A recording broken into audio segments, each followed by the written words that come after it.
So linguistics is the study of language, and that's important because language is everywhere. So we use it to socialize, we use it to work, we use it to consume art and literature, we use it to be funny. Ang palawikaan ay ang pag-aaral ng wika. Mahalaga ito dahil ang wika ay mahahanap saan man. Kung kaya't ginagamit natin ito sa pakikisalamuha, sa pagtatrabaho at sa pagtangkilik ng sining at panitikan.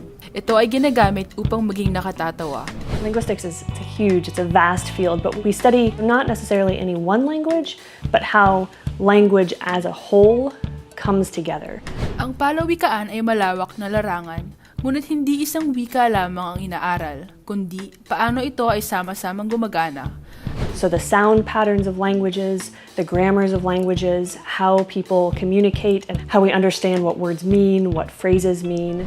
Ang mga huwaran ng tunog at balarila ng wika ay nakatutulong kung paano tayo makipag-usap at kung paano natin maiintindihan ang iba't ibang mga kahulugan ng mga salita at ng mga parirala. You can also study how children acquire language, how our language is represented in the brain, how do languages change. So there are many interesting areas that you can approach. Maaari ding pag-aralan kung paano natatamo ng mga nakababata ang wika, kung paano inilalarawan ng utak ang sarili nating wika, at kung paano nagbago ang wika. Mayroong maraming natatanging larangan na maaari mong tunguhan. Everyone should study linguistics because we all speak a language, but we don't spend a lot of time thinking about how that language works. Kailangan natin aralin ang palawikaan dahil lahat tayo ay gumagamit ng wika. Bagamat kulang ang pagbibigay pansin natin sa pagtuklas kung paano ito gumagana. That's especially true for a young person growing up in today's world, especially in Canada, where there's a lot of immigration and a lot of contact between people who are speaking different languages. Makikita ito lalo na sa nakababatan na lumalaki sa kasalukuyang panahon. Ang halimbawa ay sa Canada, kung saan mayroong maraming pandarayuhan at pagkakataon na makipag-ugnayan sa mga taong nagsasalita ng iba't ibang wika. It's easy to take for granted how much language is around us and how much we use it until, let's say, you travel to a new place and you can't speak. Nobody understands what you say and you can't understand what they're saying. Hindi na natin napapansin ang halaga ng wika na pumapaligid sa atin at kung gaano kadalas natin ito ginagamit hanggang sa makapunta tayo sa ibang lugar at hindi na natin alam kung ano ang gagawin, walang makakaintindi at hindi natin maiintindihan ang kanilang sinasabi. More recently, we're able to use many different methods to study the grammatical properties of these dependencies, especially with the interdisciplinary approach that linguistics is taking. Kamakailan, nakagagamit tayo ng iba't ibang paraan upang talakayin ang ari-arian ng balarila, lalo na sa interdisciplinary approach na ginagamit ng palawikaan. We interact with psychology, computer science, and philosophy, so we're able to learn methods from those fields. Tayo ay nakipag-uugnayan sa psikolohiya, aghampang computer, at filosofiya. Kaya tayo ay natututo ng iba't ibang pamamaraan mula sa mga larangang ito.